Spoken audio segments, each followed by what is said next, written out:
WhatsApp guys, welcome back once again. So दोस्तों, आज की फिल्म जो एक्सप्लेन करने वाले हैं उसका नाम है इनविजिबल गर्ल। सो मूवी की शुरुआत में हम एक मेटेरॉइड को देखते हैं जो पृथ्वी की तरफ तेजी से बढ़ रहा है। किसी भी समय वो हमारी धरती पर आ सकता है और फिर सीन शिफ्ट होता है, जिसके बाद हम ऑल नाम के आदमी को देखते हैं जो कि समुंदर के बीच में खड़ा होता है एक बड़े शिप के पास। दरअसल उसे शिप के कुछ सामान को ले जाना था, जिसके लिए वो अपने साथ एक छोटी बोट लेके आया था।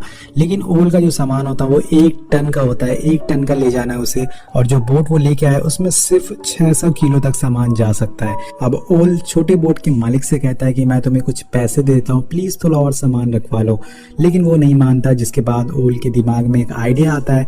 वो बड़े शिप के ओनर से कहता है कि तुम बोट पे 1 टन का सामान रखवा दो, लेकिन उसे बताना मत, तुम उसे कहना कि ये सिर्फ 600 किलो का ही सामान है। अब शिप का मालिक ओल की बात मान लेता है और छोटी बोट पे 1 टन का सामान रखवा देता है।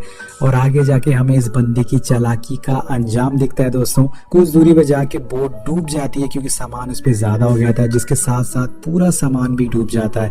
लेकिन उस छोटी बोट का मालिक और ओल दोनों जैसे तैसे करके किनारे तक आ जाते हैं और अपनी जान बचा लेते हैं। अब जो बोट डूब गई थी उसके बदले ओल को पैसे देने थे, लेकिन उसके जेब में एक फूटी कौड़ी भी नहीं थी। वो उस बोट के मालिक से अपनी कार को एक्सचेंज कर लेता है क्योंकि उसके पास अभी कोई ऑप्शन नहीं है। वह यहाँ से ओल एक बैंक में जाता है जहाँ वो अपनी बचपन की दोस्त स्वेटलाना से मिलता है, जो कि उस बैंक में कैशियर की जॉब करती है। ओल बोलता है कि उसे लोन की जरूरत है, लेकिन जब स्वेटलाना उस लोन की रकम सुनती है तो वो शॉक हो जाती है क्योंकि वो ओल पूरे $1 मिलियन की लोन मांग रहा था। स्वेटलाना उसे बोलती है कि तुम्हें इतना बड़ा लोन कोई नहीं देगा जब तक तुम्हारे पास कोई अच्छा सिक्योरिटी ना हो। अब ओल काफी परेशान हो जाता है, पर स्वेटलाना उसे कहती है कि चलो मैं तुम्हें अपने डैड से मिलवाती हूँ, वो शायद तुम्हारी कुछ मदद कर सके। सो यहाँ पर मैं आपको बता दूं कि ये दोनों एक दूसरे से काफी प्यार करते हैं, इसी वजह से स्वेटलाना ओल की मदद करती है। इसके बाद स्वेटलाना ओल की खटारा कार में बैठ के अपने घर के लिए निकल जाती है। यहाँ हम स्वेटलाना की फैमिली को देखते हैं जो कि काफी बड़ी होती है। अब उसकी फैमिली में हर किसी के अपने ड्रीम्स होते हैं, जैसे कि उसके डैड जिसका नाम ब्रॉस होता है, वो चाहते हैं कि पूरी फैमिली उनके साथ रहे, और वहीं उनकी लीटा थिएटर आर्टिस्ट बनना चाहती है। उनका बेटा जिसका नाम लिक है वो आर्मी में जाना चाहता है, लेकिन वो अस्थमा का मरीज है, जिस वजह से वो हर बार रिजेक्ट हो जाता है। अब घर की सबसे छोटी बेटी शाशा को जल्दी से बड़ा होना है ताकि वो सारे काम कर सके जैसे कि सारे बच्चे करते हैं। वे आगे बढ़ते हैं। अब ऑल ब्रॉस से बात करता है और उन्हें अपनी परेशानी बताता है। बोलता है कि मुझे आपकी थोड़ी सी मदद चाहिए, जिसके बदले में मैं आपको कुछ कमीशन भी दूंगा। लेकिन ब्रॉस ये बोल के मना कर देता है कि तुम जैसे लोग पहले लोन ले लेते हो और किसी और की सिक्योरिटी से, फिर बाद में उसे चुकाते नहीं हो, जिसके बाद बैंक वाले हम जैसे शरीफ लोगों को परेशान करते हैं। अब ब्रॉस ये बोल के वहां से जाने लगते हैं और हम देखते हैं कि मेटेरॉइड्स अर्थ पे आ रहा है। वो भी काफी करीब आ गया और तभी वो आके ब्रॉस के घर में गिर जाता है। जैसे कि वहाँ काफी बड़ा गड्ढा हो जाता है, सब लोग घर से बाहर भागते हैं, पर वो देखते हैं कि पूरे शहर में ऐसे मेटेरॉइड्स गिर रहे हैं।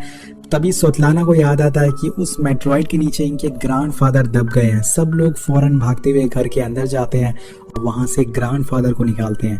इसके बाद ऑल सबसे कहता है कि हमें मेटेरॉइड्स को ढूंढना चाहिए ताकि हम उसे बेच के कुछ पैसे कमा सके। उसके बाद सारे लोग मान जाते हैं और उसे ढूंढना चालू कर देते हैं, लेकिन काफी खुदाई के बाद भी उन्हें वह नहीं मिलता, जिसकी वजह से सब लोग थक जाते हैं और जाकर सो जाते हैं। लेकिन ऑल हार नहीं मानता क्योंकि उसके ऊपर कर्जा है, वो उसे ढूंढता रहता है। वो फाइनली वो मेटेरॉइड को ढूंढ लेता है, पर इसी बीच ग्रैंडफादर ऑल को बुलाते हैं और उससे कहते हैं कि मेरे जाने का अब टाइम आ गया है। अब ये बोलने के बाद वो वहीं टपक जाते हैं और ये देखकर ऑल थोड़ा उदास हो जाता है। वो सोच में पड़ जाता है कि आखिर वो ग्रैंडफादर की ये बात घर वालों को कैसे बताएगा। लेकिन ऑल हिम्मत करके स्वेटलाना के पास जाता है और उसे उठाने की कोशिश करता है, लेकिन वो इतनी ज्यादा थक चुकी थी कि उसे बार बार उठाने पर भी नहीं उठती। और तभी वहां लिक आता है और ऑल को अपने साथ ले जाता है। यहाँ हम देखते हैं कि वो मेटेरॉइड अब पिघल कर लिक्विड बन गया है। लिक बताता है कि उस लिक्विड को डैड ने गलती से लात मार के गिरा दिया था, जिससे वो पूरे घर में फैल गया है। अब दोस्तों, यहाँ पे एक ट्विस्ट की बात पता चलती है। उस मेटेरॉइड के फैलने की वजह से घर में ज्यादातर लोगों के पास अलग अलग तरह की सुपर नेचुरल पावर आ गई थी, जैसे कि शाशा अब सुपरमैन बन चुकी थी और हर चीज को तोड़ सकती थी। लीटा अब हवा में उड़ने लग गई थी और वहीं स्वेटलाना के पास अब इनविजिबल होने की पावर आ गई। और ये सब देख के पूरे घर के लोग काफी खुश और शॉक भी हो जाते हैं। इसी बीच उन्हें एक और बात पता लगती है कि अगर वो साथ में रहे तभी ये पावर काम करेगी, वरना ये पावर काम करना बंद कर देगी। यानी कि उन्हें 20 मीटर की दूरी के अंदर ही रहना पड़ेगा अगर उन्हें इस पावर का इस्तेमाल करना है। अब जो ऑल होता है वो लीला और साशा को लेके डॉक्टर के पास जाता है ताकि वो चेक करा सके कि उनकी बॉडी के अंदर कोई दिक्कत तो नहीं आई है। लेकिन डॉक्टर चेक करने के बाद बोलते हैं कि ऐसा कुछ नहीं है, ये बिल्कुल फिट एंड फाइन है। अब घर आने के बाद सब लोग एक साथ डिनर कर रहे होते हैं कि तभी ऑल कहता है कि क्यों ना हम इस पावर का यूज करके कुछ पैसे कमाएं, इससे हमें काफी फायदा भी होगा और हम काफी अमीर भी बन सकते हैं। लेकिन मिस्टर ब्रॉस उसकी इस बात को इग्नोर कर देते हैं। तभी वहाँ लिखा आता है जो सबको बताता है कि उसे अपनी पावर का पता लग गया है। वो सारे लोगों को बताता है कि वो अब जानवरों से बात कर सकता है, जिसके लिए वो अपने डॉग के पास जाता है और जब वो भौंकता है तो लिक काफी आसानी से उसकी भाषा को समझ जाता है कि वो क्या कह रहा है। उसी रात हम ऑल को भी देखते हैं जो एक आयरन रॉड को मोड़ने की कोशिश कर रहा होता है, लेकिन उससे वो रॉड नहीं मुड़ पाती। अब सभी के पास ये पावर थे लेकिन उसके पास कोई पावर नहीं थी। ये सोचकर वो काफी उदास हो जाता है, उसे काफी बुरा लगता है, जबकि उसने ही मेटेरॉइड को ढूंढा था दोस्तों। अब अगली सुबह हम मिस्टर ब्रॉस को देखते हैं जो कि टॉयलेट कर रहे होते हैं। उसी दौरान वो एक लंबी सांस लेते हैं और तभी अचानक से वो घर के बाहर आ जाते हैं, यानी कि उनके पास भी उनकी पावर्स आ गई थी जिससे वो कहीं पे भी ट्रैवल कर सकते थे। और इसके कुछ देर बाद मिस्टर ब्रॉस सभी को लेके लेक के पास जाते हैं जहाँ पे सारे लोग अपनी अपनी पावर को ट्राई करने लगते हैं। सारे लोग काफी खुश होते हैं और तभी ऑल सबसे कहता है कि क्यों ना हम लोग एक बैंक लूटें अपने पावर को यूज करके और इससे हमें काफी फायदा होगा। दोस्तों ऑल किसी तरह से पैसे उसके वापस करना चाहता था, इसलिए वो ऐसे आइडियाज दे रहा था। लेकिन उसकी बात स्वेतलाना को कुछ खास पसंद नहीं आती, जिसकी वजह से वो ऑल को मना कर देती है। ऑल उससे काफी नाराज हो जाता है और कार से वहां से जाने लगता है, लेकिन स्वेतलाना उसकी कार में जाके बैठ जाती है और दोनों वहां से निकल जाते हैं। लेकिन दोस्तों तभी अचानक से एक आदमी की कार आके उनके सामने रुकती है। वेल आपको याद होगा कि हमने कहानी की शुरुआत में एक बड़ा सा शिप देखा था जिसका ओनर से ऑल ने वादा किया था कि उसके 1 टन का सामान वो सही सलामत उसकी जगह पे पहुंचा देगा, लेकिन उसने उसे डुबा दिया। ये वही आदमी होता है जिसका वो सामान था और ऑल ने उसे वादा किया था कि वो उसके $1 मिलियन का जो सामान था वो उसे वापस करेगा। अब अभी तक उसने उसके पैसे वापस नहीं किए थे, तो वो डॉन ऑल को अपनी कार में बुलाता है और उससे कहता है कि मेरे $1 मिलियन तुम कब दे रहे हो, या मैं तुम्हारे ऑर्गन्स निकाल कर चाइना में बेच दूं। अब ये सारी बातें सुन के ऑल काफी डर जाता है और 1 हफ्ते का टाइम मांगता है पैसे लौटाने के लिए। उसी टाइम ये सारी बातें स्वेतलाना सुन लेती है, जिसके बाद वो बैंक लूटने के लिए मान जाती है। अब नेक्स्ट सीन में हम ऑल और स्वेतलाना को ब्रॉस को लेके एक बंगले में जाते हुए देखते हैं ताकि उसे वो देख के उसके मन में थोड़ा सा लालच आ जाए और वो बैंक लूटने के लिए हाँ कर दे। लेकिन मिस्टर ब्रॉस ठहरे गुरुकुल के प्रिंसिपल नारायण जैसे, जिनके उसूल ही सब कुछ होते हैं, भले ही पिछवाड़े में आग लग जाए लेकिन नवाबी ना घटे। वेल आगे बढ़ते हैं। अब यहाँ स्वेतलाना उसे थोड़ा इमोशनल ब्लैकमेल करती है ताकि वो रोने लगती है और अपने डैड से कहती है कि मैंने आपसे आज तक कुछ नहीं मांगा, ये पहली और आखिरी चीज है जो मैं आपसे मांग रही हूँ, प्लीज मान जाइए। उसकी इमोशनल अत्याचार की वजह से ब्रॉस फंस जाते हैं और हाँ कर देते हैं। अब घर आने पे ब्रॉस सभी लोगों को इकट्ठा करके बैंक लूटने के बारे में सारा ही जानकारी बताते हैं और उन्हें बोलता है कि हमें बस एक कार में बैठना है, बाकी जो काम करेगी वो स्वेतलाना करेगी। वो इनविजिबल होकर बैंक के अंदर जाएगी और पैसे लेके वापस आ जाएगी बिना कोई दिक्कत के। अब ये इनका काफी आसान प्लान था इन्हें बैंक लूटने का। अब रात में ऑल गार्डन में होता है जहां वो एक कप को उठाने की कोशिश करता है बिना उसे छुए और वो उठा भी लेता है, लेकिन तभी वहां स्वेतलाना आ जाती है जो कि इनविजिबल थी और वही वो उस कप को उठा रही थी, जिससे यहाँ भी ऑल भाई का एक बार और से पोपट कट जाता है, मतलब बेचारे का मतलब पोपट कटता ही जा रहा है। अब अगले दिन सारे लोग कहते हैं कि उन्हें इस पावर को पब्लिक को दिखाना है, लेकिन ऑल मना कर देता है। लेकिन थोड़ी देर बाद वो हाँ कर देता है क्योंकि उसे इन लोगों की जरूरत थी। वो सारे लोग एक थिएटर में जाते हैं जहां वो एक डायरेक्टर को अपनी पावर्स दिखाते हैं जिससे वो काफी पैसे कमा सकें।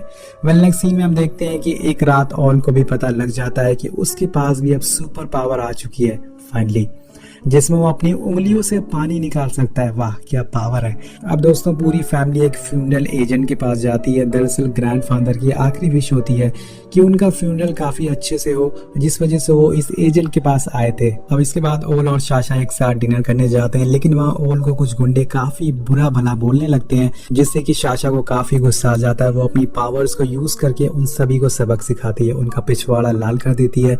अब फाइनली बैंक लूटने का टाइम आ जाता है और सारे लोग बैंक के के सामने खड़े हो जाते हैं और जो करना था वो स्वतलाना को करना था। जैसे कि हम जानते हैं वो इनविजिबल हो जाती है लेकिन उसके कपड़े अभी भी दिख रहे होते हैं, तो वो अपने कपड़े भी उतार देती है और फिर इनविजिबल होके ऑल के साथ बैंक के अंदर जाती है। ये एक बहुत ही फनी सीन होता है। अब फाइनली वो बैंक के अंदर जो ऑफिशियल होते हैं उनके पास जो लॉकर्स के कोड होते हैं, पासवर्ड होते हैं, उनको वो जान लेती है। पर तभी बाहर खड़ी कार को एक पुलिस की कार आगे धक्का देने लगती है जिससे कि उन लोगों की रेंज दूर हो जाती है और अंदर स्वतलाना दिखने लग जाती है। जैसे कि मैंने आपको बताया कि इनको पावर्स को यूज करने के लिए आसपास ही रहना जरूरी है और ये मुसीबत देखकर ऑल कार से बाहर आता है और सारे लोगों को एक रेंज में लाता है जिससे कि स्वतलाना फिर से इनविजिबल हो जाती है और थोड़ी देर बाद वो वापस कार में आके बैठ जाती है बिना पैसे लिए, क्योंकि बाहर अब पुलिस आ गई थी और सारे लोगों को एक एक करके पुलिस की कार रोक लेती है। उसी समय ब्रॉस गायब हो जाते हैं वहां से, पर पुलिस उन लोगों की कार के पास आती है और उन्हें कुछ नहीं बोलती और जाने देती है। वेल अब थोड़ी देर बाद स्वतलाना के पास ब्रॉस का कॉल आता है और वो से बोलते हैं कि उन्हें नहीं पता कि वो गायब होके कहाँ पहुंच गए हैं। उसी समय कुछ पुलिस ऑफिसर अपनी वैन का गेट खोलते हैं और हम उसमें मिस्टर ब्रॉस को देखते हैं। मतलब कि वो गायब हो गए, पुलिस की वैन में पहुंच गए थे, मतलब ये बंदा गायब हो गया, कहीं भी पहुंच सकता है। लेकिन कुछ जुगाड़ करने के बाद ऑल उन्हें पुलिस से छुड़ा लेता है। अब दोस्तों सारे लोग के घर पहुंचने पे ऑल सब पे बहुत ही चिल्लाता है, उन्हें बोलता है कि तुम लोगों को बैंक लूटना काफी छोटा काम लगता है, अगर ऐसा हमने करा तो हम कभी भी बैंक नहीं लूट पाएंगे, तुम लोग एक नंबर के बेवकूफ हो। तभी लीटा बताती है कि उसका कल थिएटर में शो है और ये सुनकर ऑल कहता है कि हम कल सारे लोगों को लीटा की तरफ डाइवर्ट कर देंगे और रात के अंधेरे में बैंक को लूटने जाएंगे। सीन शिफ्ट होता है और हम थिएटर का सीन देखते हैं जहाँ पे काफी तादाद में लोग आए हुए थे लीटा को उड़ता हुआ देखने के लिए। लेकिन लीटा इतने सारे लोग को देख के काफी नर्वस हो जाती है और वहां से उड़ के भागने लगती है। अब स्वतलाना और ऑल उसे समझाने के लिए उसके पास जाते हैं, पर इसी बीच ऑल का वो जो डॉन होता है वो उसे देख लेता है और उसे उठा के ले जाता है और जिसके बाद डॉन के लोग ऑल को काफी बुरी तरह से मारते हैं और ऑल अपनी टूटी हुई हड्डियों को लेकर थिएटर से बाहर आता है और वहां उसे स्वतलाना का परिवार दिखता है। वो उसे गुस्से में कहता है कि तुम लोगों को दुनिया की चाहे जितनी भी आधुनिक चीजें दे दो तब भी तुम लोग उससे अपना पिछवाड़ा ही साफ करोगे। और मिस्टर ब्रॉस को उसकी ये बात काफी बुरी लगती है और वो इतना बुरा मान जाते हैं कि वो ऑल को पकड़ के गाड़ी में बंद कर देते हैं और ठान लेते हैं कि वो अब चोरी करके रहेंगे।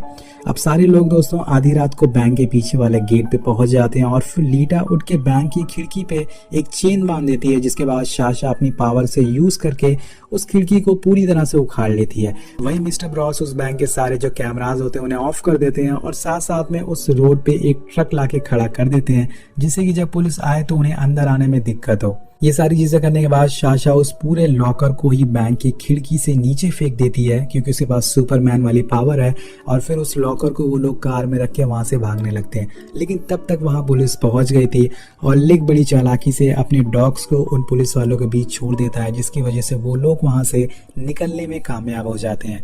अब थोड़ी देर बाद सुबह हो जाती है और सारे लोग शहर से दूर एक जगह पर रुक के काफी एंजॉय करते हैं कि तभी ग्रैंडफादर कहते हैं कि अब उनका मरने का टाइम आ गया है। वेल ग्रैंडफादर अभी भी जिंदा थे, वो बोलते हैं कि मुझे यहीं पर छोड़ दो और तुम लोग चले जाओ और उनकी ये बात सभी लोग मान लेते हैं और उन्हें वह बैठाकर चले जाते हैं और जिसके थोड़ी देर बाद वो वहीं मर जाते हैं। वेल मुझे लगता है कि ग्रैंडफादर कितनी बार मरते हैं। वेल सुनने में थोड़ा अजीब लगता है कि कैसे कोई अपनी फैमिली मेंबर को मरने के लिए अकेले छोड़ सकता है, लेकिन ये फिल्म है, यहाँ कुछ भी हो सकता है और ये फैमिली बहुत ही अलग तरह की है। वेल आगे बढ़ते हैं दोस्तों। अब रास्ते में ऑल सबको उनके हिस्से के पैसे देता है और उसी समय स्वतलाना कहती है कि हमें ये काफी गलत किया, हमें ग्रैंडफादर को ऐसे मरने के लिए नहीं छोड़ना चाहिए था, उन्हें वापस लाना चाहिए था। लेकिन ऑल कहता है कि हम वहाँ वापस नहीं जाएंगे।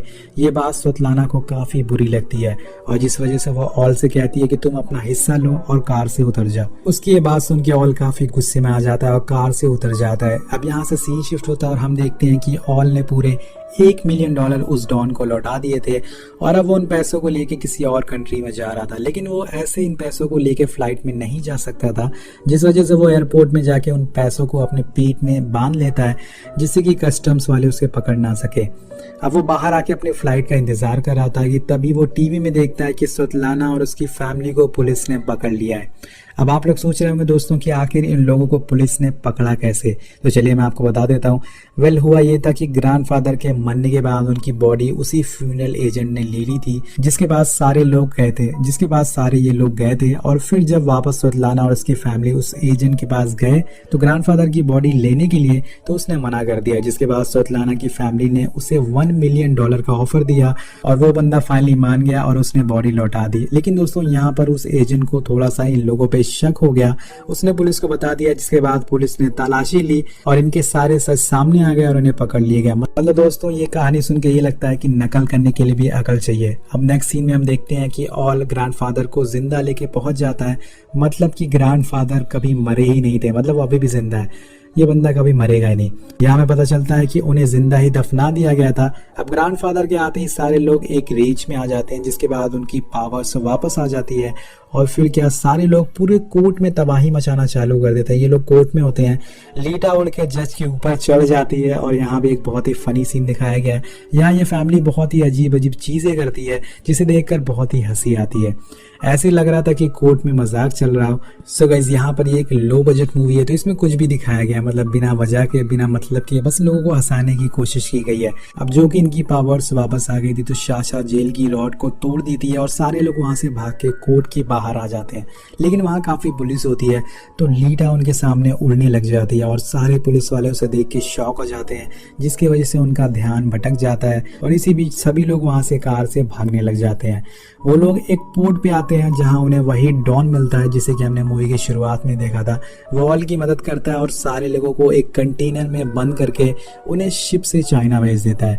वो उनकी जान बचा लेता है। वेल ये डॉन वाला सीन देख के आपको एक कोट याद आ गया होगा कि डोंट जज a book by its cover, मतलब कि वो डॉन दिल का अच्छा था, बस दिखने में खतरनाक था। तो ये पूरी फिल्म में यही दिखाने की कोशिश की गई है दोस्तों कि अगर आप अपनी फैमिली के साथ हो तभी आप ताकतवर हैं और सारी मुश्किलों से लड़ सकते हैं, जो कि रियल लाइफ में भी सच है। और दोस्तों इसी मैसेज के साथ ये कहानी खत्म हो जाती है। तो ये कहानी आपको कैसी लगी नीचे कमेंट करके जरूर बताएगा। मिलते हैं आपसे अगली वीडियो में। Thank you so much watching, peace out.